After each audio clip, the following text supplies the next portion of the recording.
Welcome to Driving the Line, the pursuit of safety, where we talk about the real issues out on the road, focus on safe driving, and learn industry best practices from your hosts Kenny Ray, Mike Bohan, and Jim Seibert, in the hopes that by driving the line, we get more drivers home safe and sound. This podcast was made possible by Marsh McLennan Agency. Good day, everyone, and welcome back to Driving the Line, the pursuit of safety. The topic for today's podcast is Drowsy Driving Prevention Week, a week brought about 16 years ago by the National Sleep Foundation. This year's Drowsy Driving Prevention Week is going to be November 3rd through the 9th, and the main focus is Sleep First, Drive Alert. So this past weekend, I had the pleasure of sitting down for lunch with my bride, Lacey Joe. We were attending my daughter's softball game. She had a tournament, actually. We were in north central Oklahoma and home of Mr. Barry Harrison, the newest addition to this podcast.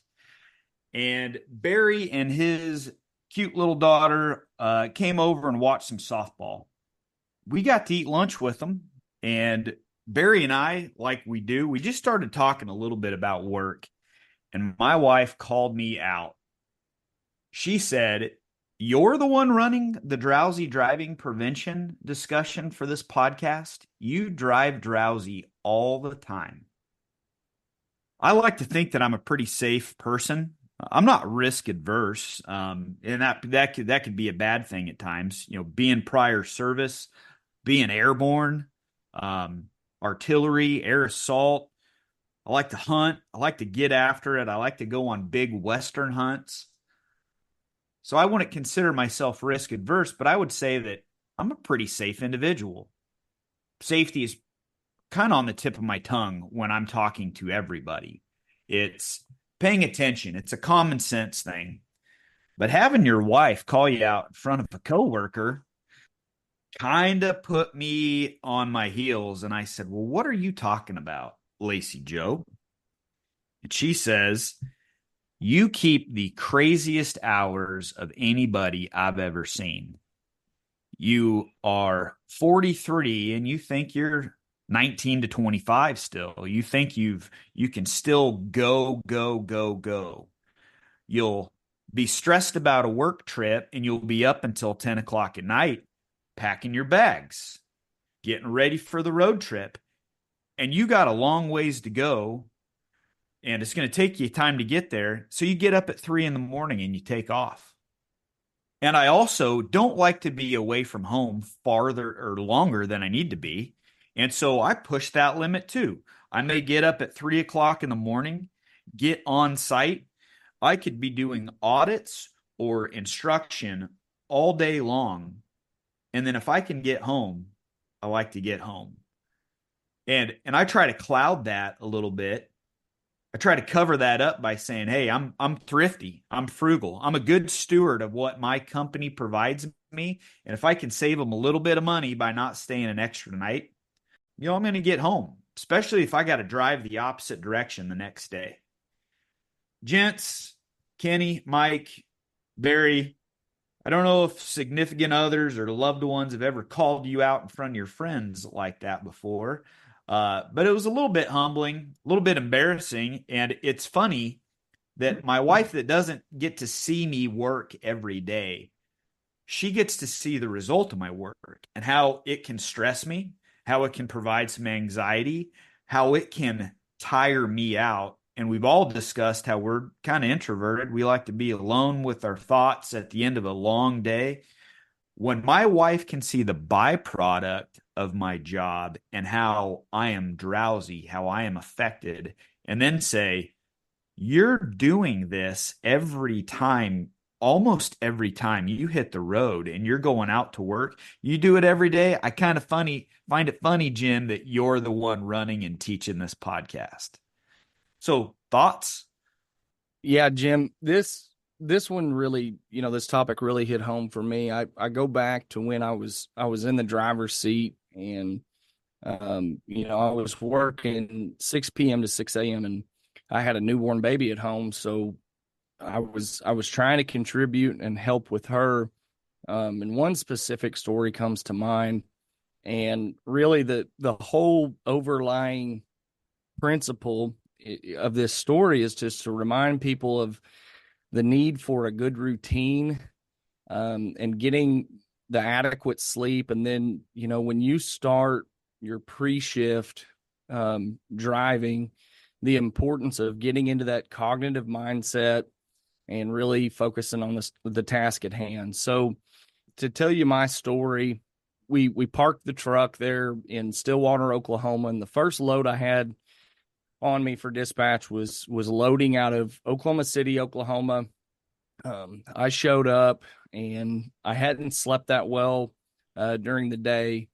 And, there was a lot of light in the room. I look back and I try to kind of analyze that situation. There's a lot of light in the bedroom, and the baby had been up all day, and my wife was a little stressed. So I wanted to try to stay up and spend a little time with my daughter. And so I get to Stillwater. I'm feeling a little fatigued, but I knew that I needed to go ahead and carry out the dispatch. So I do my pre-trip. I do my walk around. I get in the truck and I drive down to Oklahoma City. I get pulled into the rack safely. I put the cone in front of the truck. I do my walk around when I'm in the rack, and then I start loading the truck. I get the truck fully loaded.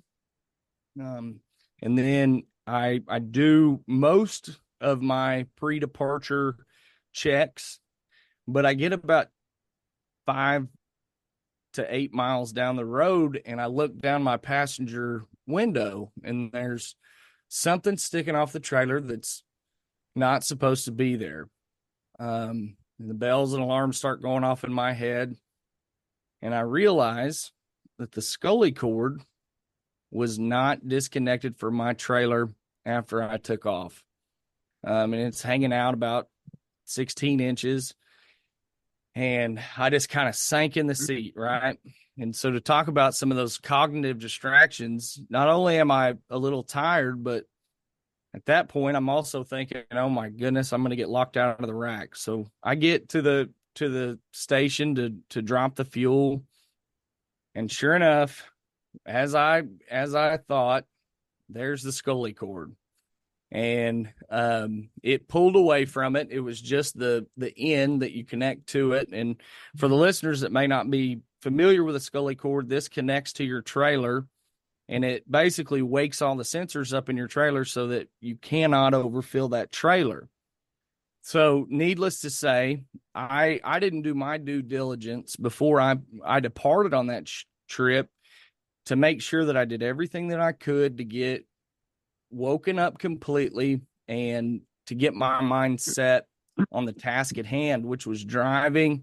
And then later on, making sure that I was going through all the necessary procedures that had been put in place by the company to ensure that I was disconnecting everything that I needed to make sure that I didn't damage anything when I departed. So the tail end of it was I ended up getting locked out of the rack for 7 days. I had to go back to the rack, and I had to retrain on the proper procedures for loading and loading that trailer while I'm in the rack.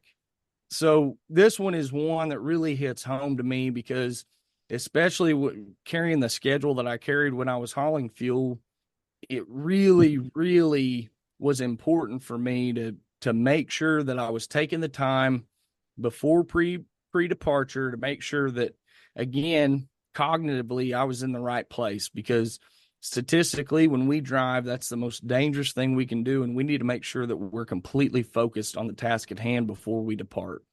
You know, Barry, when you telling that story, like you, I come out of the old tanker industry. I want to share with y'all a couple of stories, and then I want to share with you something with all of our listeners that Mike Bohan has said in the past. I'm going to use one of his quotes, and then will be a launch over to him to share some of his wisdom with us. But, you know, you mentioned that, and again, for people not in the tanker industry, doesn't even understand what a scully is. It's a metering device on a trailer that It helps with the loading and unloading and make sure you got the right amount of product in that trailer and that you both loading and unloading it correctly. But we were loading and unloading sulfur, molten sulfur, in cargo tanks, and one of our customers called dispatch and said, "Hey, I think something's wrong with one of y'all's trucks.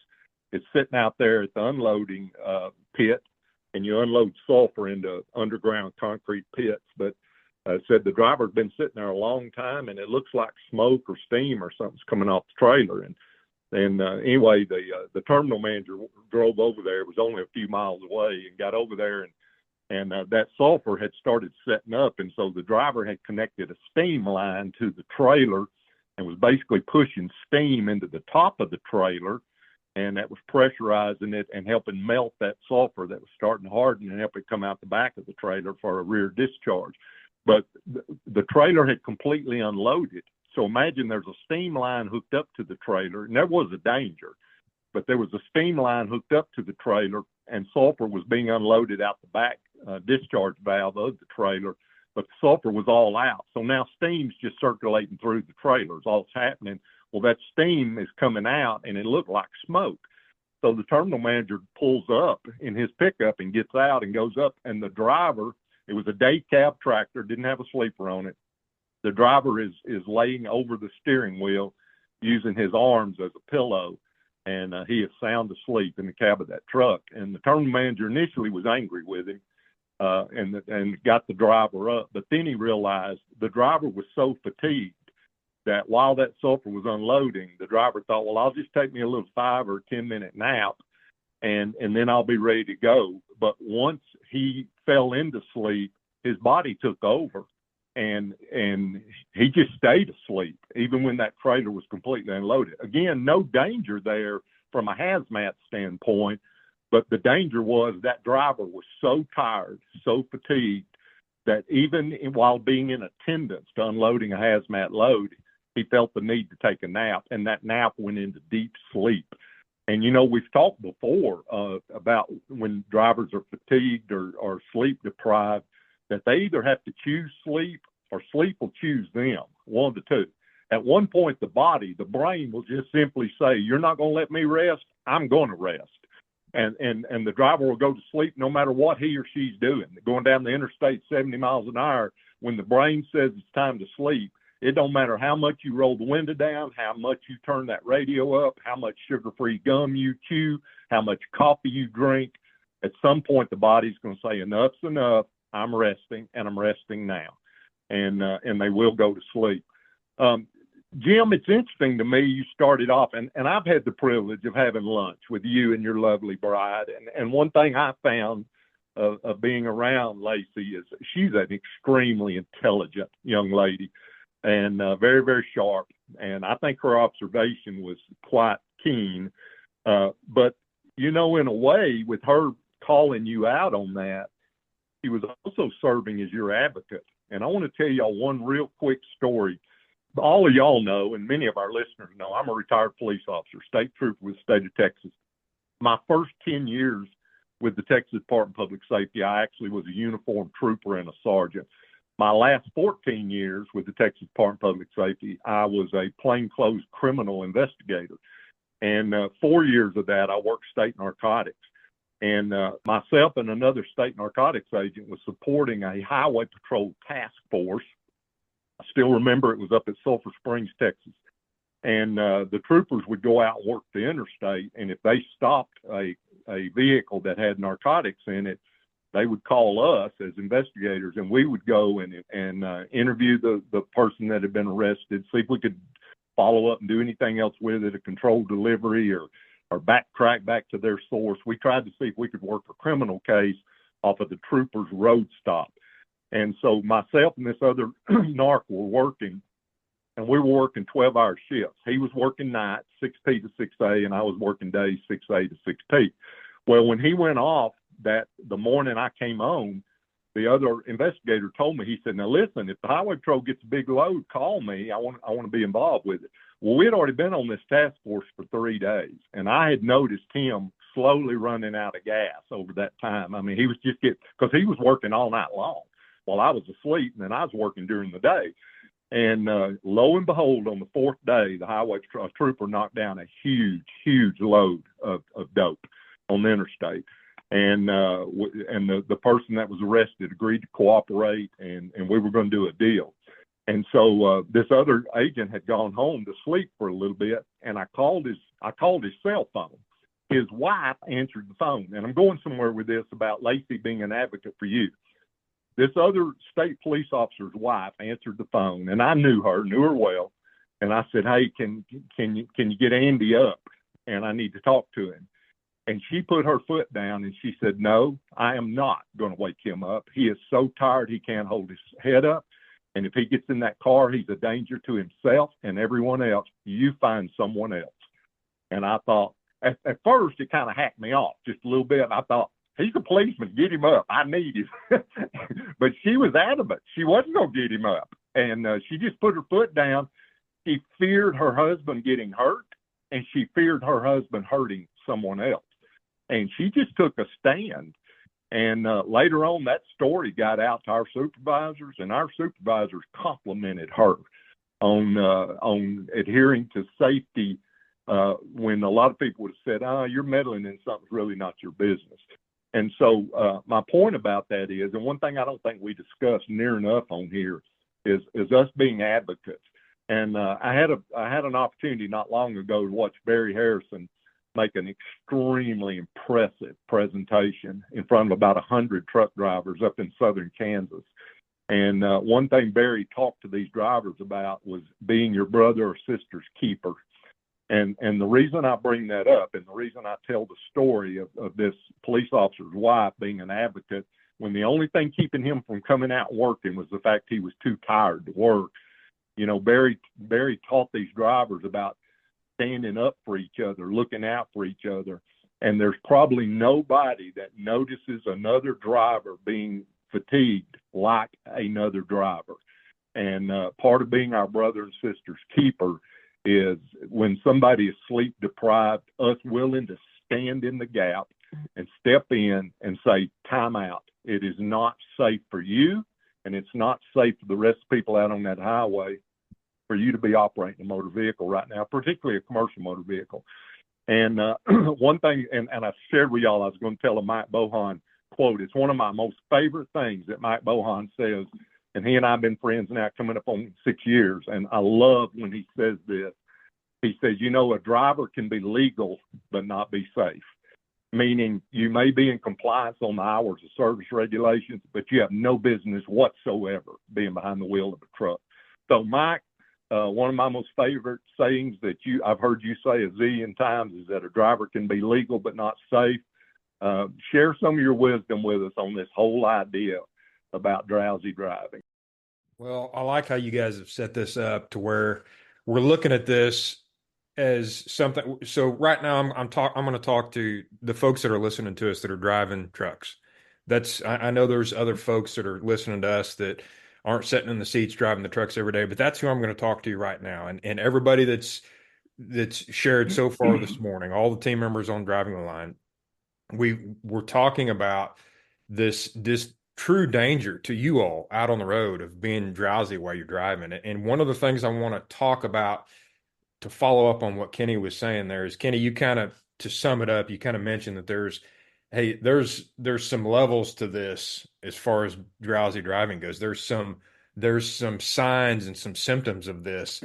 And one of the things I want you guys to hear what Kenny said was be an advocate for your brothers and sisters out there that are driving trucks, but be an advocate for yourself too. Be able to recognize the signs and symptoms. So I pulled some stuff in prep for this conversation today from a couple different areas, but on the American Academy of Sleep Medicine site, they've got some signs and symptoms. Now, listen to these that I'm going to read off here and see if you felt this when you've been driving. And I guarantee you, if you drive a truck, you felt these. So the first one is frequent yawning or difficulty keeping your eyes open. Okay. That's a sign. Is there levels to that? You bet there is. There's levels to this. How about nodding off or having trouble keeping your head up? Okay. That's a little bit deeper level, I would think. All right. Inability to remember driving the last few miles. Hey, I've been there. I've been there where it's like you didn't fall asleep, but you kind of shake back to reality and you don't know if you're going north or south or east or west. You don't you know you're going the right direction, but you're like, did I pass that town that I usually pass? Did I pass this intersection? Okay. How about missing road signs or turns? Difficulty maintaining your speed, drifting in and out of your lane. These are all signs and symptoms that I want you all to recognize in yourself when you're out there driving, and know that you've got a responsibility and permission to say, I am hitting that point where I need to pull over and get some rest. Because one of the other statistics that I pulled, which you guys have probably heard this before, this comes on it's on the National Safety Council website, that they say driving if you go 20 hours or more without sleep and you get in a truck and you drive, it's like driving with a blood alcohol content of 0.08, which is legally drunk for folks out there on the road. For us, we know the CDL standard is 0.04, but it's like 0.08. So we know when we get to that point, if we're not seeing the signs leading up to this, we're not seeing those levels of, hey, we're drowsy and it's getting worse. I'm having trouble keeping my eyes open. I'm yawning a lot. I'm kind of nodding off. Those are signs you need to pay attention to, because you're entering into an extremely dangerous realm of driving while you're drowsy. It's not. It should carry the same amount of weight for you that when we talk about driving impaired, it should carry the same amount of weight, because it's just as dangerous, if not more so. And the reason I say if not more so is because I think it's harder for us to detect and really harder for us to say, yeah, I'm tired. I know when you guys are out there driving up and down the road, it's really hard for you to say, I got to pull over. I got to get some rest, because you feel like, well, I'm not getting the job done. I'm not pushing through. But as we've talked about on this podcast before, and Kenny just mentioned a little bit ago, you're going to get to the point where you can't push through. You'll get to that point if you try to push and push and push and push through all of these signs and all of these symptoms that hopefully that you're seeing. If you try to push through those and push past them, at some point your body's going to shut down.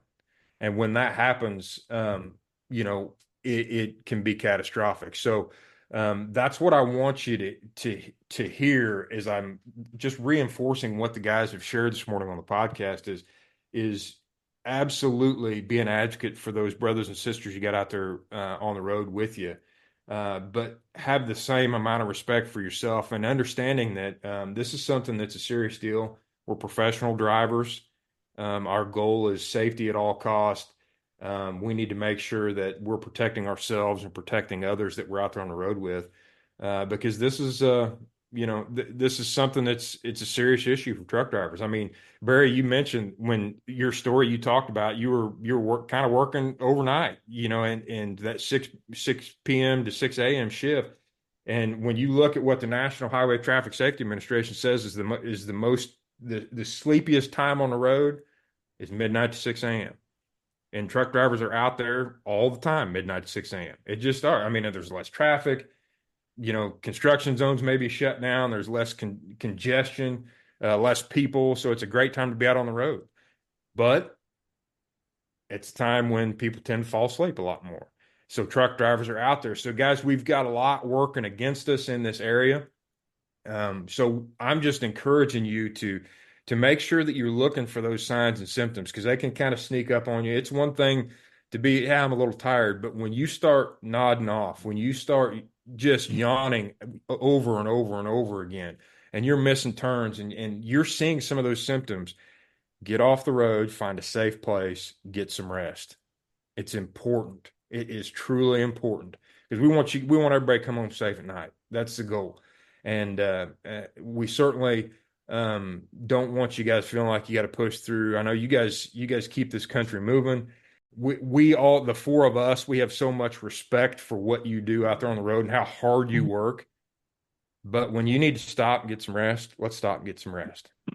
That's an important thing. If you guys don't hear anything else that I say, when you start seeing those symptoms, get you to a safe place, get in a bunk and get a little rest.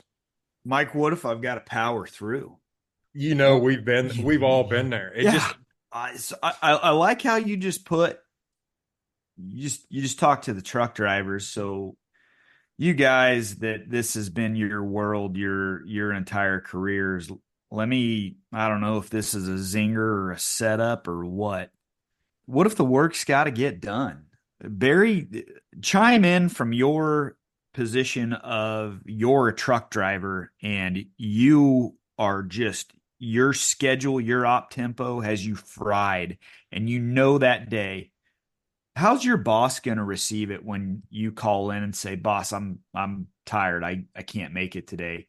Kenny, from your seat of running a biggest hazmat operation, Mike, your background, what's the supervisor, the dispatcher, the how's that received? And let's just talk. I mean, we're all four men here. I got to power through. Okay, this work. If I don't do this, somebody else gets my load. Somebody else gets my paycheck. From the supervisor's position, let's talk to the companies here real quick. How, as the company, can we help manage this? Because we know our op tempo. How do we help? Jim, for me, when I put the driver hat on and then switch to the safety professional, it goes back to having a relationship with those drivers and making sure that you know what they sound like when they're cognitively aware. Because if they're not, just like Mike said, you can there's training out there that you can take that you can really see what the signs and symptoms of this fatigue driving are. And a lot of them are pretty parallel to the reasonable suspicion training. If you're talking to a driver and they don't sound like themselves, there's probably something there that's affecting their ability to do their job and do their job well. So we need to know these people personally so that we can pick up on those signs and symptoms very early. And hopefully we're talking to each of our drivers daily and checking in and making sure, hey, are you doing okay? What's on your mind? Let's make sure that they're focused on, again, the task at hand and doing their job well and doing their job safely. Jim, and you bring up legitimate points. I mean, if a driver's listening to us and takes Mike Bohan's advice and gets to the point where he or she is tired and fatigued and says, if nothing else, I got to have a 2-hour nap. I just got to stop. You're right. There are consequences to that. Dispatch is going to be upset. Customers are going to be upset. Owners are going to be upset. People are going to get mad. But you ask a hypothetical question, what if we have to power through? Well, if we're dealing with that, let's talk about the potential consequences of that. Let's say that driver does power through and ends up piling that truck up in the ditch. Well, do you think then the customer's going to be disappointed? Yes. Is the owner going to be disappointed? Yes. Because not only now is the load not getting there, but now you've torn up $250,000, $500,000 worth of equipment. Hazmat world, you put a spill on the ground that's going to cost millions of dollars to clean up. You're probably going to get an audit out of it. You run the risk of injuring or killing your driver. So, this whole idea about operations always trumping safety. We really need to talk about what the potential consequences of having that kind of mindset is. Because you're exactly right. If a driver calls in and says, hey, boss, I got to pull over for a couple hours and take a nap, and I'm going to be late. There's not a motor carrier on this planet that enjoys calling a customer and saying, we're going to be late. We're not going to make it today. We're going to get there tomorrow. Because the customer's going to yell. They're going to be mad. They're going to threaten to start using somebody else. Everybody gets hot about it. But you tear up a truck and hurt a driver, and then try to balance those two things, the inconvenience of being late versus the load not getting there at all and having injuries on top of that and a lawsuit on top of that. In my mind, there is no comparison. I mean, every single time somebody brings up, well, we don't want to be late, customer service, I always ask them, what does a crash cost you? And again, y'all know I came out of the hazmat world, and if we rolled a truck over and laid it over in the ditch, Number one, we tore up $250,000 to $500,000 worth of equipment. Number two, we put product on the ground. Now we've got an environmental hazard out there, and the load still didn't get there. So, in my mind, there's no comparison between the inconvenience of a load being late versus the consequences of that driver going to sleep and running off in the ditch and rolling that truck over. It's not a perfect world. It's like when we're giving you guys advice. I know we're speaking a little bit in a vacuum here where it's like, hey, just pull over and get you some rest. Kenny, I'm glad, Jim, you as well. I'm glad you guys bring these points up to where there's an understanding there that, yeah, it does kind of cause a mess when a truck has to stop en route. But Kenny, I love your point you're making there is, well, how much greater of an issue do we have when somebody gets hurt, somebody gets killed? There's more damage being done on the roadside because of an accident when there's potential drowsy driving. I just will reiterate what Kenny was saying. I think we err on the side of safety at that point. This driver says they can't drive. They're fatigued. They're tired. They can't keep their eyes open. We as company owners, as safety directors, as dispatchers, then at that point we have to say, okay, we're going to trust this driver and understand that we're going to do what's best here for them and for the company and for our customer, because we're going to get a little break here. We might be a little late, but the load's going to get there then because our driver's going to get some good rest. And I want to kind of touch on some things that Barry was talking about there a little bit too. He'd mentioned there's training out there for folks to recognize if a driver is drowsy. And I wanted to kind of come back around on one side, because part of that is if you can see your driver face to face, you're talking to him, you can kind of recognize those signs, symptoms, things like that. But what if your driver's already out in the truck? I know there's technology that's going in the trucks now, this AI technology that recognizes fatigue driving. There's lane departure, things like that. So, if you're sitting back at the office and you've got a driver on the road and you're starting to get these alerts now through the telematics of the truck, that's another conversation that you can have with that driver. Say, hey, we've noticed that either something's picked up on the camera, if you've got cameras in the trucks, or there's a lot of alerts coming off the truck for lane departure issues. If you're seeing a lot of those in a short amount of time for a driver, obviously we're going to want to have a conversation with them and just ask what's going on, see how they're doing, and maybe get them off the road for a little rest, because that may be the issue there. Because that's something that we've got all this technology and all this data coming at us. We certainly need to use that. But in the end, guys, I think it comes down to, we know this is an issue in our industry. We know our truck drivers are out there. They're working hard. They work harder than most people I know. They're going to be tired, but we certainly want them to recognize those signs and symptoms and when they're getting too tired, because once they get to that point, we've all said this phrase throughout this podcast, that push through moment. We got to push through. And I know in past conversations, Kenny, you and I have talked about this. You get to the point where you can't, you just don't, your body just shuts down. You mentioned that earlier in this conversation. You just get to the point where you just absolutely cannot.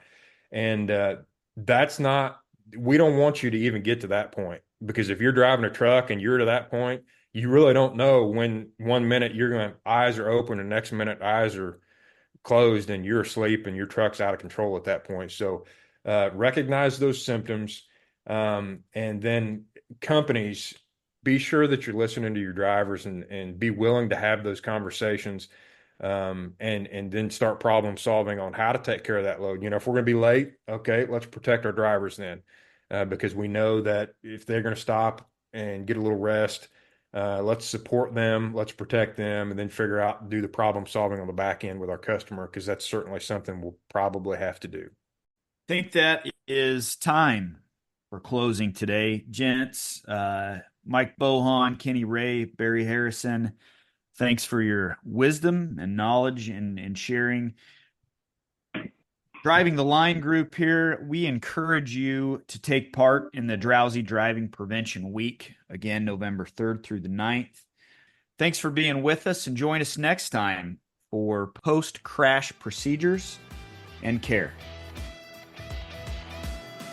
That's all the time we have for this episode of Driving the Line, the Pursuit of Safety. We hope you enjoyed our discussion, and thank you for listening. You can rate, review, and subscribe to Driving the Line, The Pursuit of Safety on Apple Podcasts, Spotify, or any other app you're using. You can also follow Marsh McLennan Agency on LinkedIn, Twitter, and Facebook. Until next time, thanks again for listening. Drive safely, everyone.